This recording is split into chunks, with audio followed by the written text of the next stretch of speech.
I'm LT and I'm an alcoholic addict.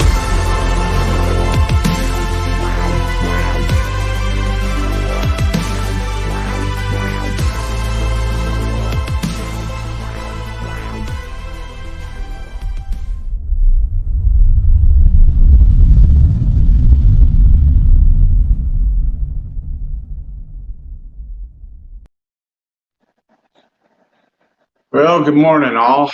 It is another Sunday, and I am here to do what we'll just title right now Dan's Ramblings. Feel free to ask questions, join in, comments, and we're going to go forward. So we're going to start with a thing from the Tao Daily Meditations. It says, put forth your effort with no thought of gain. One should not pray or meditate with any thought of gain. Hold no exceptions, then the rewards will come. If one strives for power and gifts, no true results will come, and one will become lost in lust. Praying for results bringing no results. The true spirit appears only when there are no expectations to hamper it. Books and teachings talk of results of meditations because they prepare the aspirant for the experience that will occur. It is important not to look on these writings as advertisements. They are merely descriptions of what you will encounter. Sit down with no thought of results, and you will go naturally and spontaneously with Tao. It is admittedly a paradox. We are to know what to expect, and yet we should allow them to appear as they will. It seems irrational and inefficient. Yet if you would know, Tao, there is no faster way to enter the midstream. Bumbled it there a little bit at the end, but basically it's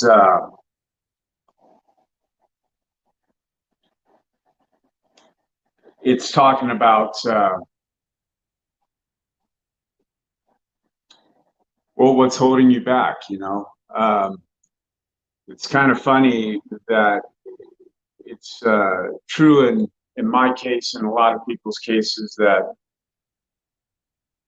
to stay sober, what we have to do is we have to give away what was so freely given to us. And for me, that is the message of sobriety. Sobriety has changed my life completely. And I've been able to meet people and do things in my life here recently that I only dreamt about. And when I did dream about them, it was with the purpose of, well, how do I make money doing this? Or how do I gain doing this? And as I'm going through my journey, I'm finding out that is not ever going to happen. I have to lose all expectations of that and just put myself out there, and the benefits will come. As it says in the promises, we'll be amazed at how things in our life start sorting themselves out if we constantly and consistently work on ourselves. And I find that to be very, very, very true. Hence why I'm doing this live stream. Because there is a message inside of me that I feel needs to get out. And by sharing that, I find that I actually have more peace in my life and actually have more control over my life. So with saying that, LT and myself and recovering addict. We just released a video. I do a lot of writing, and most of my writings end up being poem based or spoken word poetry or whatever you want to label it. And I thought today what we would do is just break down my thoughts of the poem. So here we go. Again, if you guys have any comments or anything like that, just feel free to leave them. I'll look and answer them as we go along. And there we go. We'll just start. So as I read this, I'm not going to read it all at once. I'm just going to read parts and then discuss what I was thinking when I was writing this and kind of break it down that way. So it starts with alcohol. You thought I was a walking target because I walked this path alone. You filled my mind with labels that were never mine. I just assumed they were. And that goes back to the title of this live stream, What's Holding You Back?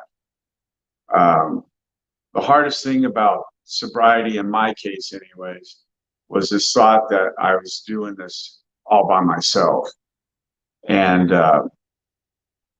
that's the nature of alcoholism for me anyways, is I want to drink and I want to isolate and I want to be by myself. There's no grand parties with me when I drink. It's me locked in my bedroom, passed out, and just going to oblivion.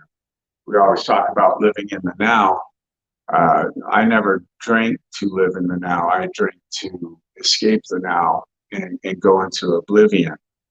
And so when it came to my sobriety, I took the traditional routes as a lot of us have done, detox and rehabs and AA meetings and all this other stuff, which all laid foundations for me to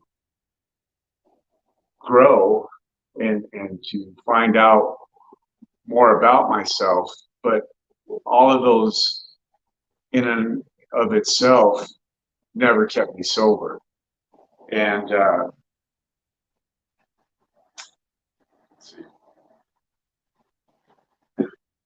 because of that, I always thought I was alone, right? We developed friendships and stuff like that in rehabs and detoxes and meetings.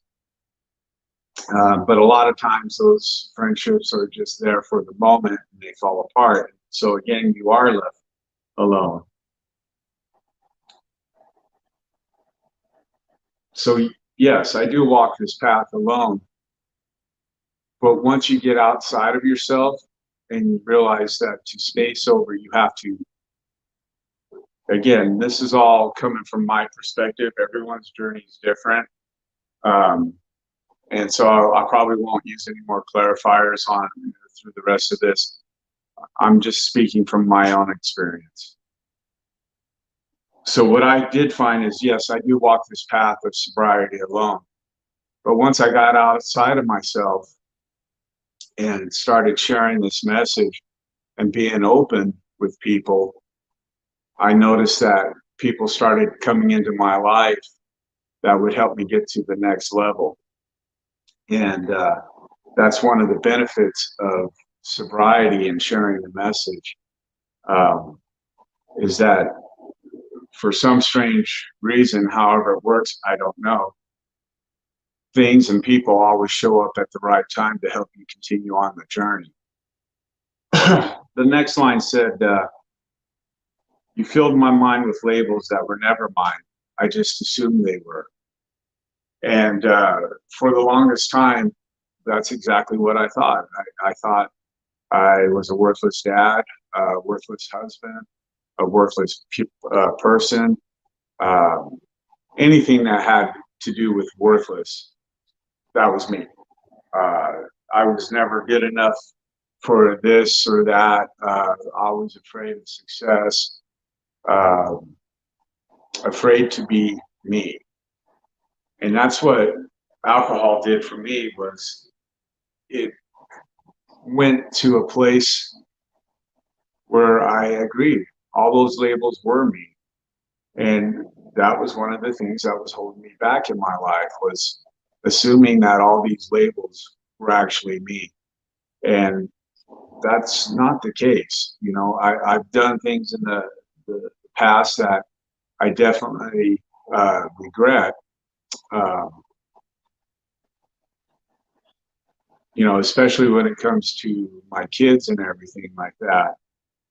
But I see that as I'm walking this journey of sobriety and I'm transforming not only my mind and my body, and sharing this message of recovery, it's making me stronger.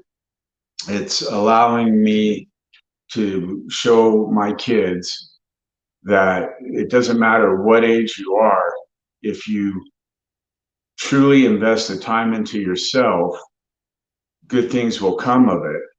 And that allows me to deal with all the crap that I've done in the past so that I can drop these labels and create new labels. And that's a daily thing, right? Every day I wake up, I have to go out and decide what I'm going to be this day. You know, am I going to be the Dan of old, or am I going to be the Dan of new? And it's a struggle. It definitely is a struggle. And a lot of times I feel like I am doing this alone. But then every day, some little something or another pops up and shows me that as much as I think I'm alone, I'm truly not. And that to me is a great blessing.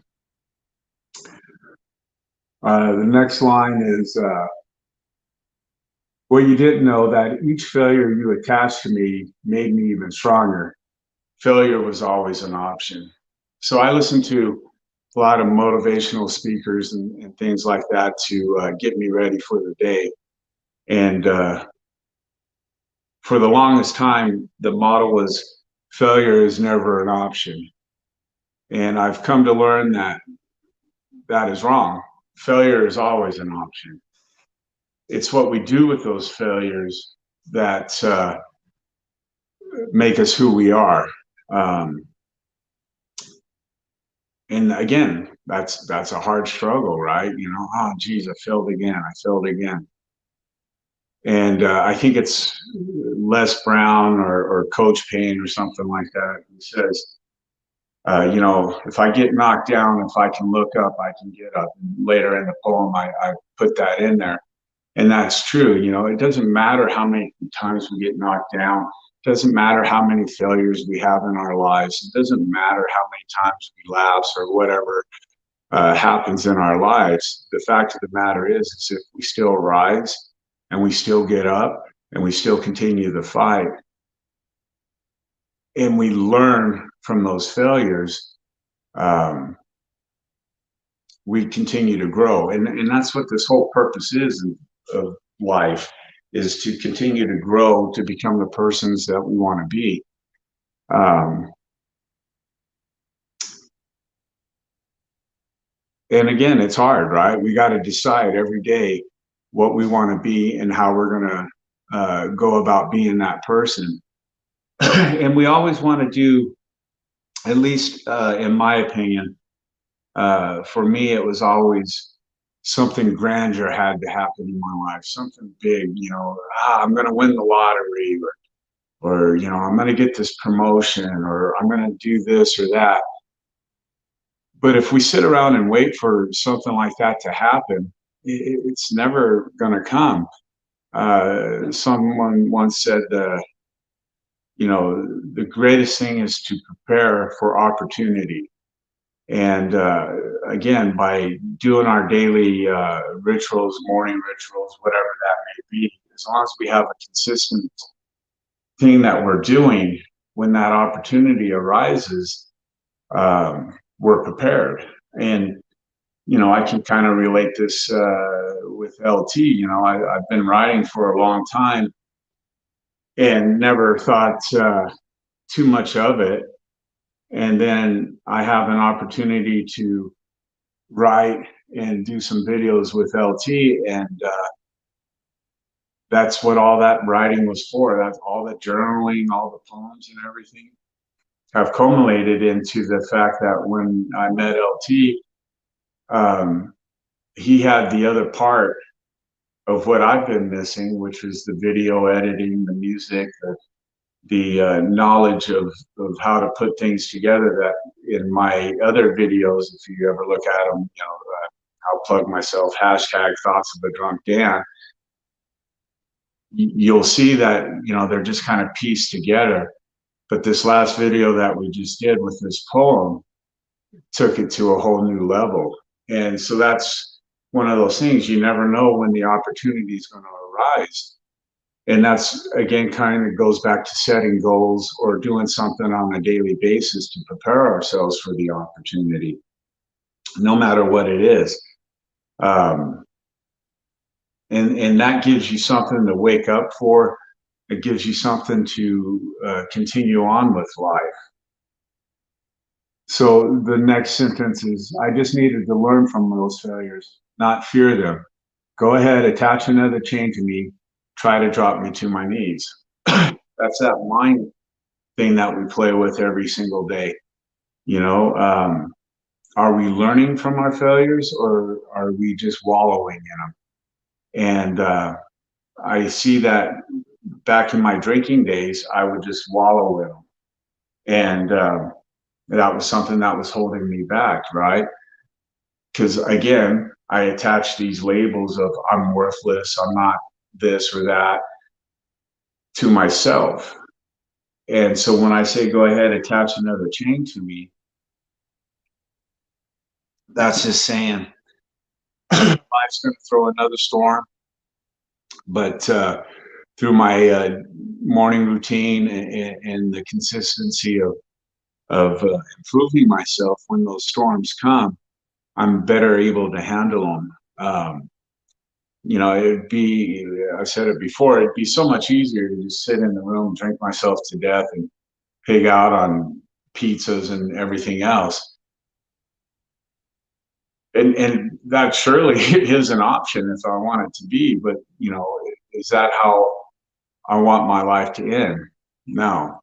So that means that every day I wake up, I've got to fight this voice in my head that's telling me I'm worthless and I'm a loser, and just let him talk for a couple of minutes, and then I put him back in timeout. So, you just go sit over there and go do your little crying and everything. But for me, it's time to move on.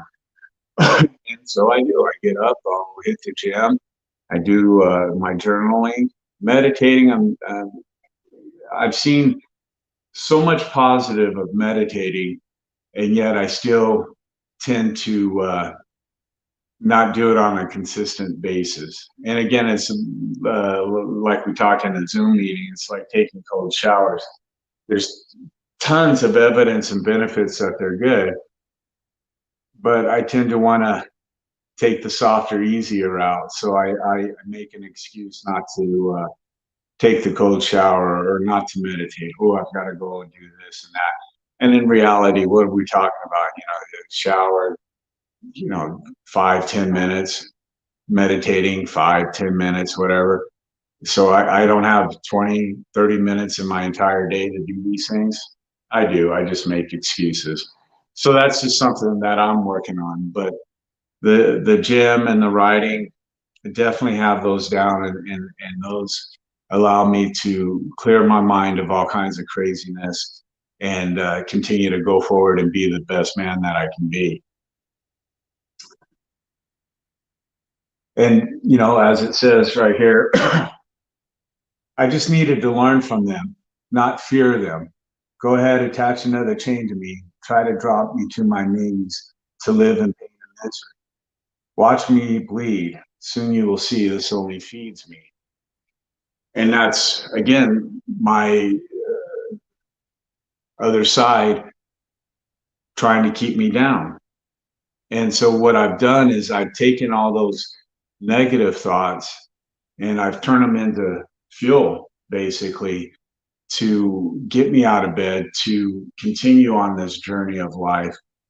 And each day that I wake up and I continue this fight, it makes me stronger, and it gives me a more powerful message to share. And through the sharing, I find that it actually inspires other people, but it makes this circle of loneliness that used to be this grand thing smaller and smaller, because as I share my message and not hide from who I am or what I once was, uh, again, it inspires other people. And I think it just brings value to others around me and into my own life.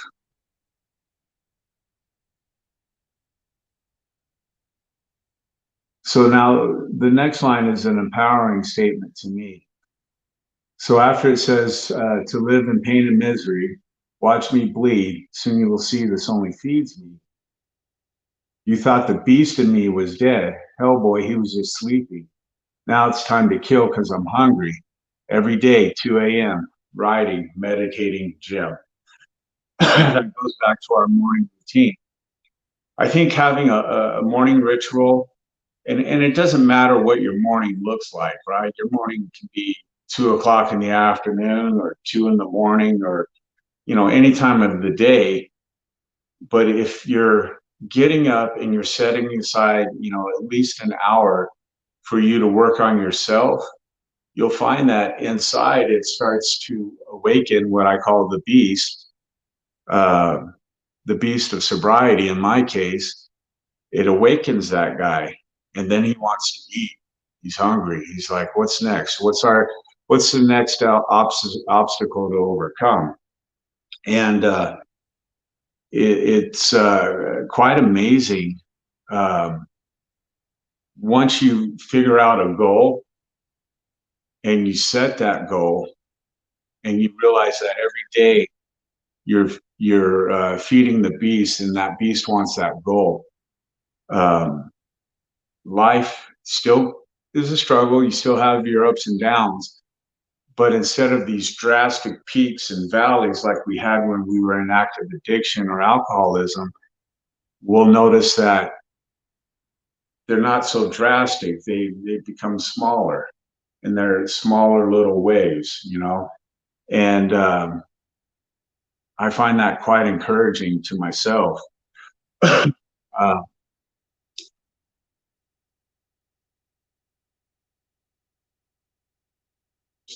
so when it also comes to goals, like we talked about last week, it's got to be more. There's got to be a purpose behind the goals, right? So you've heard me talk about in October, I'm doing a dance performance basically. And I set this goal back in June 1st of 2020. And um, I continue to advance, and I'm on phase 2 of it. So I'm working different muscles so that I'm able to perform these movements that I need to do. But behind that goal is a bigger purpose. And that purpose is, again, a message to share with others that doesn't matter what age you are, it doesn't matter how physically fit you are, it doesn't matter what you do, that anytime that you want, you can change your life. And that's the message that I'm putting together in my head, so that when I do this performance, boom, it would be a more powerful message in my mind to share. But beyond that goal, again, is the purpose of sharing sobriety and showing people that it can be done. And as a matter of fact, I think once that goal is hit, I've already set another goal, but that's down the road. So, um, so then this leads into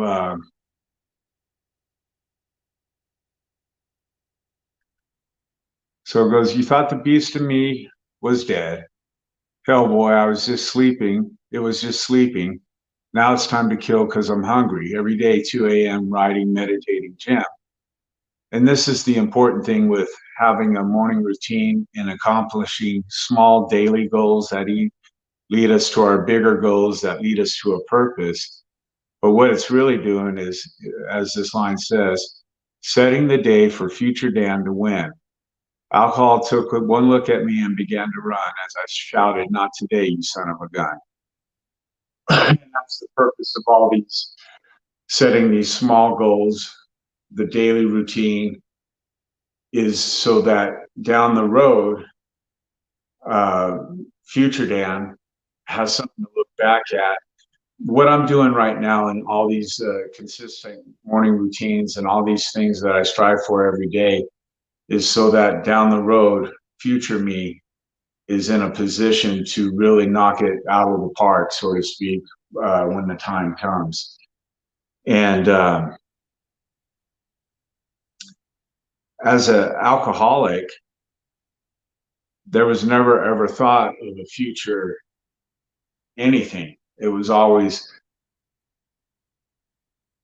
in a weird way, it was like living in the moment, but it was never living in the moment. The fact of the matter was, is I was just drinking to forget the moment. But again, now through these daily goals and these little things that I encounter in my life, what I realize is that down the road, I will have a payoff.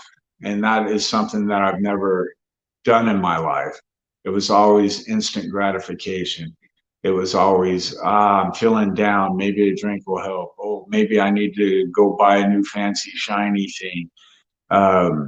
Maybe, you know what, I'm hungry. And instead of cooking, how about, we hit a fast food place or something, right? It's always instant gratification. And through setting these goals, I now have something to look forward to that gets me out of bed every day. And I'm also learning patience, right? I'm learning that I don't need instant gratification to allow me to be satisfied in my life. To be satisfied in my life, I find that I need to have a long-term goal, something to strive for, something to work for. And then as the storms come and the peaks and the valleys come, I'm able to ride through those, realize them for what they are, and then move forward. And that's something that I'm just learning over this last, I don't know, 9 months, I guess. Maybe I've been on this journey, maybe a little longer, a little less. I'm not 100% sure. What I do know is I just count June 1st as the day I decided to change my life. June 1st of 2020.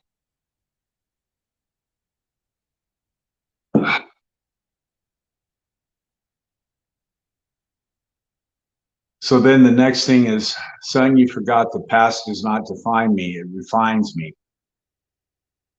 This is my life, and in this breath, this moment, I claim it back.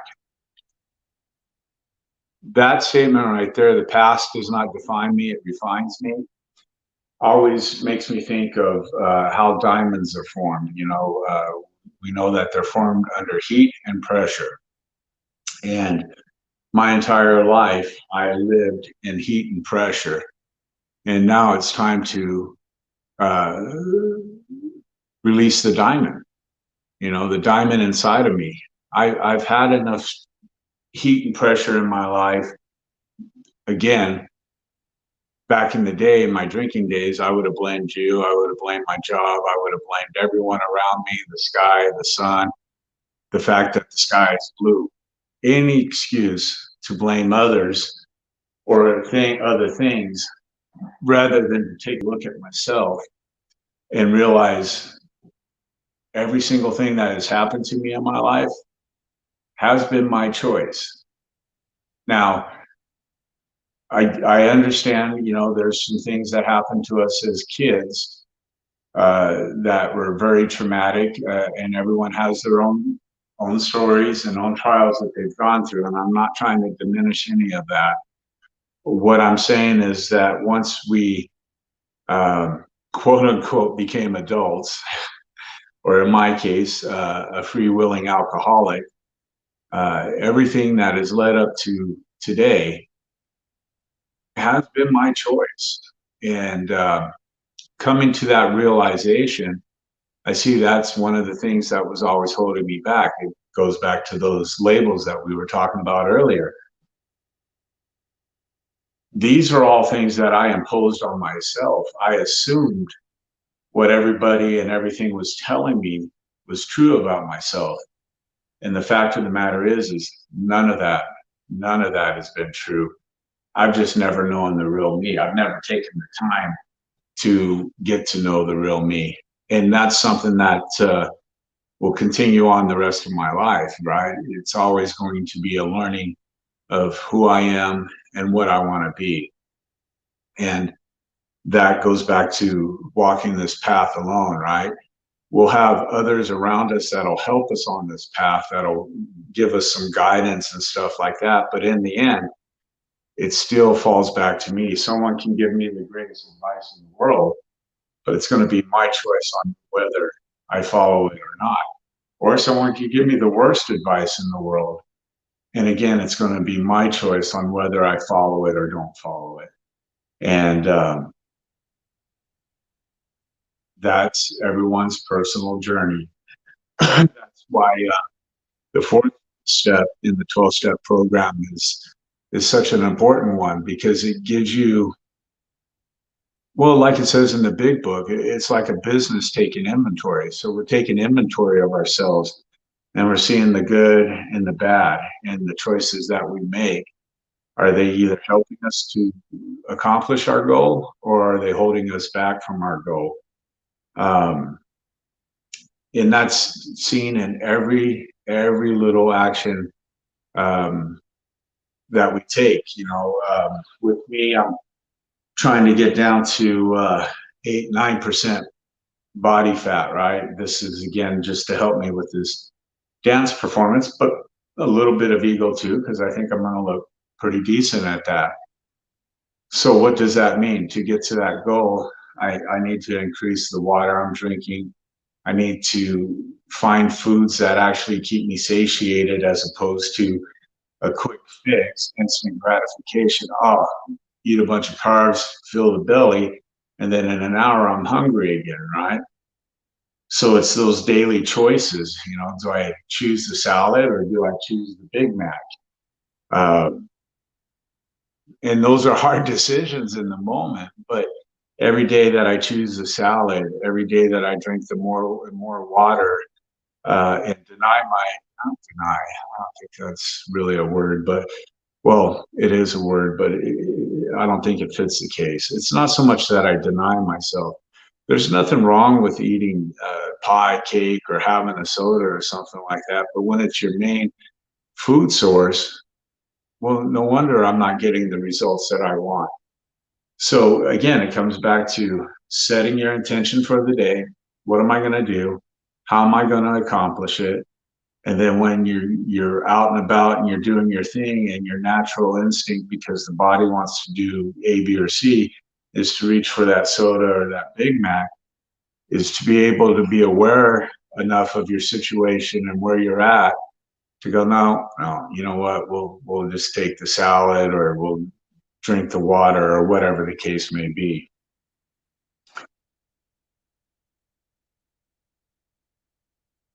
So this line is really a good one too, because I feel like I have broken the chain of alcoholism, at least in my life. It says, no longer a slave, I stand tall and brave. I hear destiny calling out my name. You can only keep what you give away. My faith in the 12 steps has shown me the way. And I'm very, very grateful for the 12 steps. I realize with some people, the 12 steps do or do not work. And that's totally understandable. I'm not saying the 12 steps are the only way.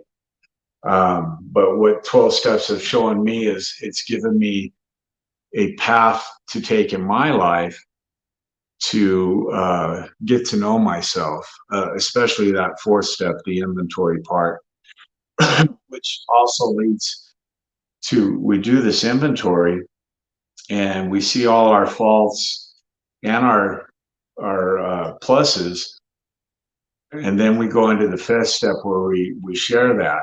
And for me, I would like to believe, for the most part, I'm pretty much an open book. I don't think I've hidden anything or left anything uh, under the table, so to speak. If you go to the YouTube channel and you look at my spoken word poetry, I lay it all out there. I'm not holding anything back.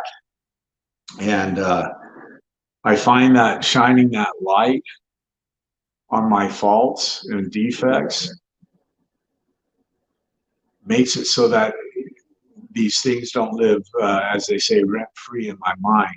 I get to evict them, basically. And for me, that was going through the 12 steps. And we make the 12 steps out. It seems to me in the meetings, especially if you're a newcomer, especially if you've never worked the 12 steps, we make it into this mysterious, mythical thing that it doesn't need to be. You know, a lot of people just assume you do the 12 steps and boom, you're cured and away you go. And 12 steps were never designed to be a one and done thing. Now, you may have some old timers and some other people who say, no, you do it once and that's it, you never do it again. And in my experience, what I've seen is a lot of people who believe that tend to fall to the wayside. The 12 steps are a daily climb, basically. You're walking those 12 steps every single day.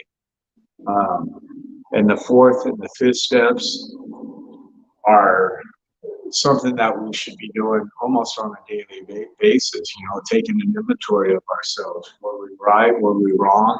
Do we owe an amends? Do we need to apologize to someone for cutting them off, or, you know, whatever the case may be? And through doing that, it sets a foundation, again, for future Dan to have a life that he's really proud of, and a life that was worth saving.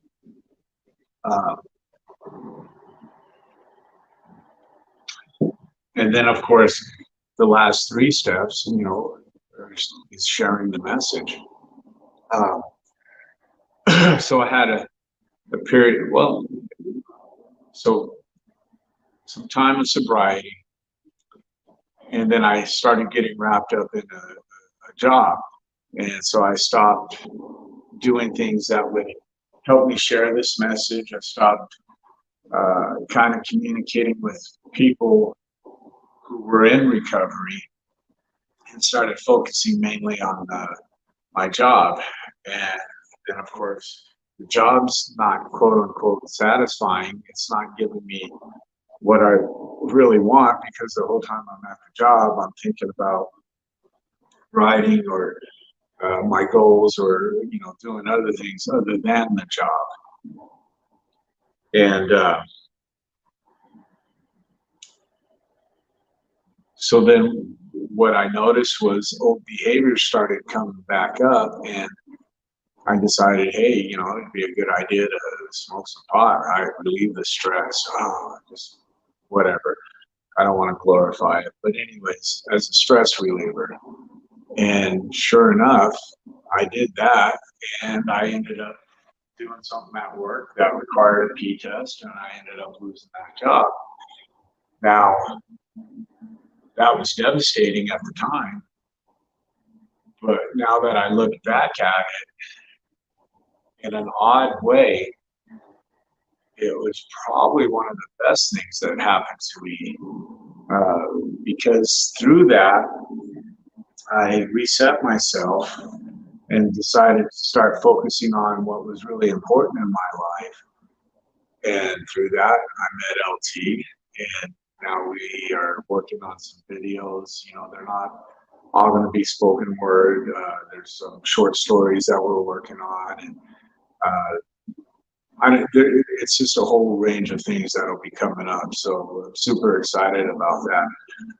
But if I would have not resigned from that job, because that's what happened, I was offered to either have a blemish on my record and get suspended and all kinds of crap because of the pot, or I could resign and in a few months I could come back to work and they would gladly welcome me back, right? So I took the resignation over the consequences. And right, wrong, or indifferent, I could have sat there and said, poor me, another job, you're worthless, you're a loser. Once again, I mean, are you ever going to have a job that lasts more than a year, you know? But I didn't. I took that and I used it as fuel to further what I think is more important in my life, which is sharing a message, working towards this goal, and having a purpose behind my life. Now, saying that, I've been asked when the time comes, will I go back to that job? I can't answer that right now, because in a way I can go back, but then that is also kind of like running back to a safety blanket. And life is not about safety. Life is about facing fears, growing, and continuing to grow. And you can only do that when you're outside of your comfort zone. So anyways, I kind of went off on a tangent there.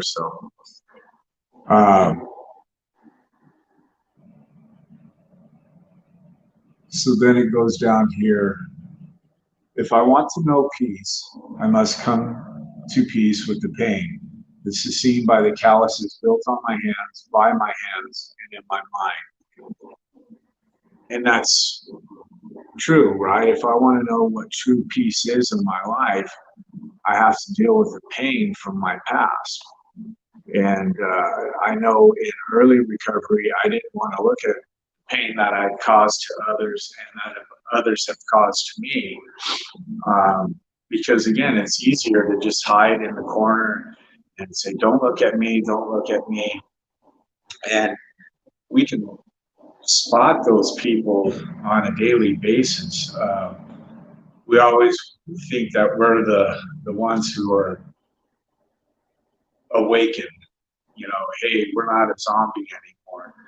And it's quite interesting, you know, as I go out in public, to see people who are, for the most part, zombies, you know, they're just doing things almost out of repetition as opposed to with a purpose. And I'm not saying everyone has pains and everyone's an alcoholic and this and that, but pardon me, we tend to hide from our true selves. And I know when I was in active addiction and going out in public, I would be that one who would have the frown on his face and that mean look and the hoodie up over the head and just try to not be noticed and kind of wiggle my way through things. And what I found is now that I've been facing a lot of the pain that was in my life and the trouble that I've caused in others' lives, I get to walk around with my head held high, the hoodie's off, the frown is gone. A lot of times when I'm walking around, I'm looking people straight in the eyes and I get to smile. And we talk about service a lot in the AA, NA meetings, all the AA meetings, right? You need to be of service. And again, we think that service is this grand thing where we have to go out and, you know, save the masses or something like that. And well, that is a service, but it's not, in my opinion, what I think the true intent of service is. Service is helping fellow people get through their day and now that my head's clear and I'm facing these pains and demons that I've created in my own life because of my choices, I walk around with my head held high, my posture, although right now I'm all hunched over because of the phone, but for the most part, my posture is pretty stand up straight. I walk into a grocery store or something like that. I'm not trying to hide my eyes or anything. I'm looking at people in their eyes and I smile. And I'd say almost 90% of the time I get a smile back. And that right there is a service, right? Because you're making someone else smile. And in return, when they smile, it gives you a little, there you go. There you go. I've done something. I made someone else happy today. And that's really what this life is all about. It's not so much what I can get out of it as opposed to what I can give, you know, and that's kind of a hard thing as well, because as you're giving things away and your life is improving, then your ego wants to come back in and go, oh, well, look at what I did. Look at what I did. And it's really funny because service is supposed to be something that you do to help others without wanting that pat on the back. And you'll hear in a lot of you'll hear in meetings a lot of time, you'll hear people talk about how they were of service. And I think I'm a little torn on that because, again, when I was new to recovery, anytime I did anything that was of service, I made sure everyone knew about it. That way I'd get that little pat on the back and get that little ego boost. But as I'm going along this journey, what I'm finding is that I don't need that anymore. I do things for others in that moment. I enjoy that moment, and then it's gone. We don't do anything else. You know, or I don't do anything else about it. Well, I think it's Eduardo. Hello. Hey, what's up? I don't know how to pronounce the last part of it, but then I can't really see anyways with bifocal. Yeah. So, you know, anything that'll get us outside of ourselves is always important. You know, those days that you're beating yourself up and you just don't see a reason for doing anything, a simple little thing as grabbing a shopping cart for someone will brighten your mood, you know. And it's doing something for others that you don't need to tell anyone about. And that gives me such a boost throughout the day, you know.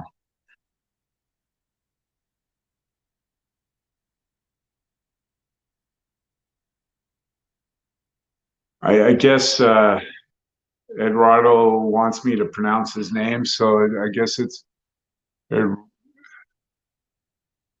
Eduardo Donut Hole. I guess I don't. Anyways, so then we go back down here, and consistency is the key. Alcohol, did you hear me? Alcohol, did you count me out? Alcohol, did you think I would give out? I will never stay down for a 10 count. And that goes back to the thing I was talking about earlier. You know, if I get knocked down, if I can look up, I can get up.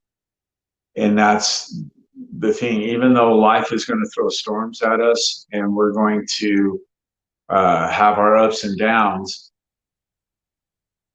do we run back to the bottle? Do we run back to, you know, the drugs because that's an easier way to deal with our problems? Or is it the fact that I'm going to get up again and I'm going to face those demons again and I'm going to go out and live the best possible life I can for that day? And that's why I say, you know, I will never be down for a 10 count.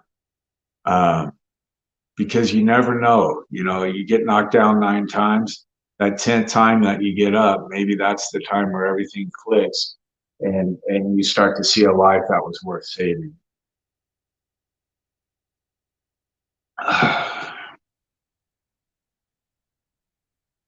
I rise every time, breaking my demons one by one, with lessons learned from every battle lost. Because the war is not over, and you sure as hell have not won the war. And that's, again, it's the same thing. Every failure that we have in our lives, we can sit there and beat ourselves up over it and say, you know, I'm the loser. The world's right. I'm a worthless piece of crap. I don't deserve this. I don't deserve that. And somehow, and it's different for everyone, but at some point we have to be able to shine that light on ourselves and realize that we aren't worthless and we're not a piece of crap. We've done bad things, we've done good things, we've done everything, every kind of thing.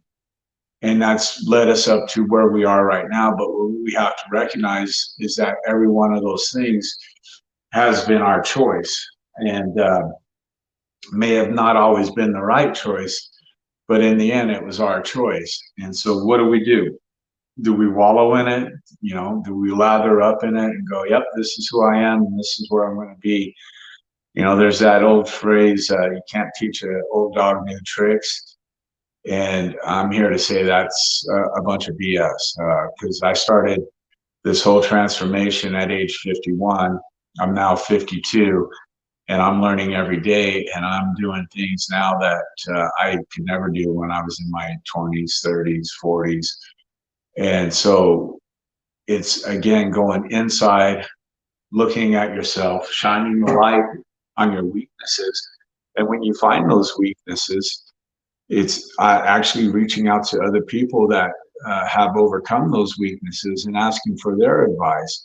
And again, it's your choice to use it or not use it, but it will give you a roadmap to at least get up and go for one more day.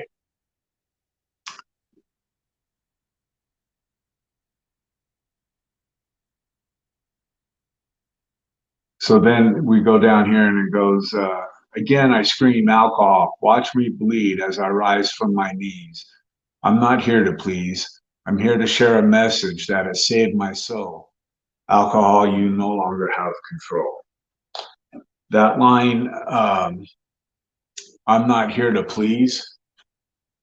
What that really means is I'm not here to not only, I'm not here to please my addictive alcoholic side, and I'm also not here to please everyone around me. I'm here to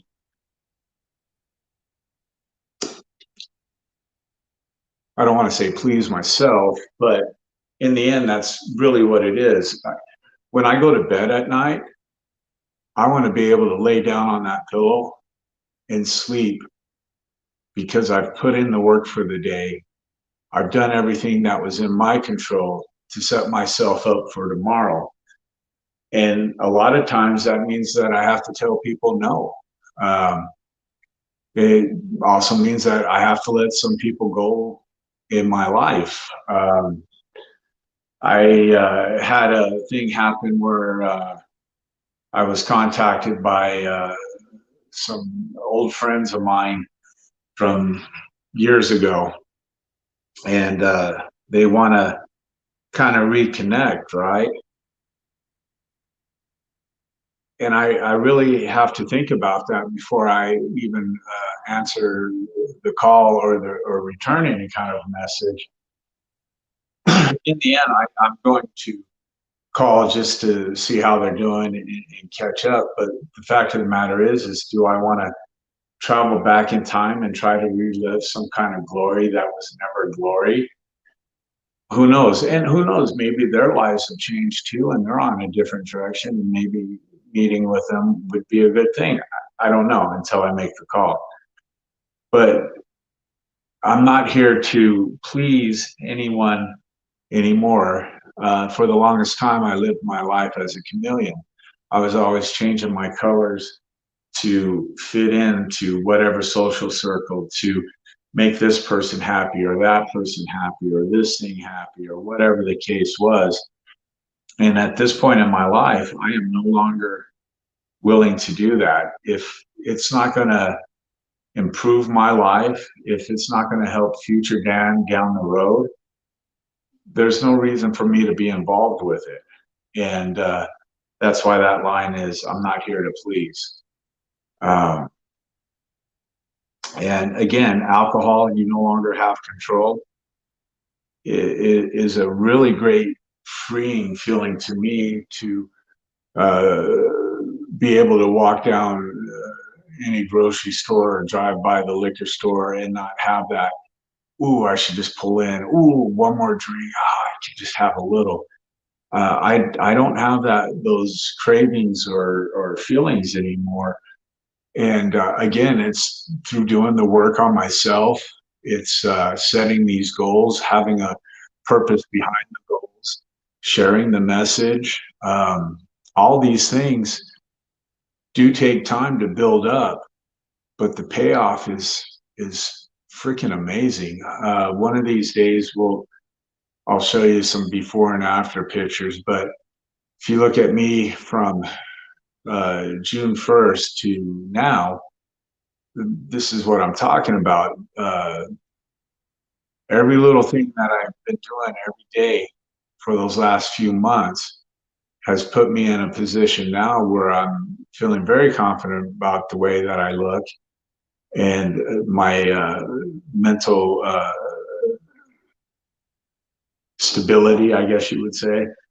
And again, that's all every day, little things. It doesn't have to be grand things. It's just small little things every day that add up. You know, and we talk about compound interest when we're talking about money and stuff like that.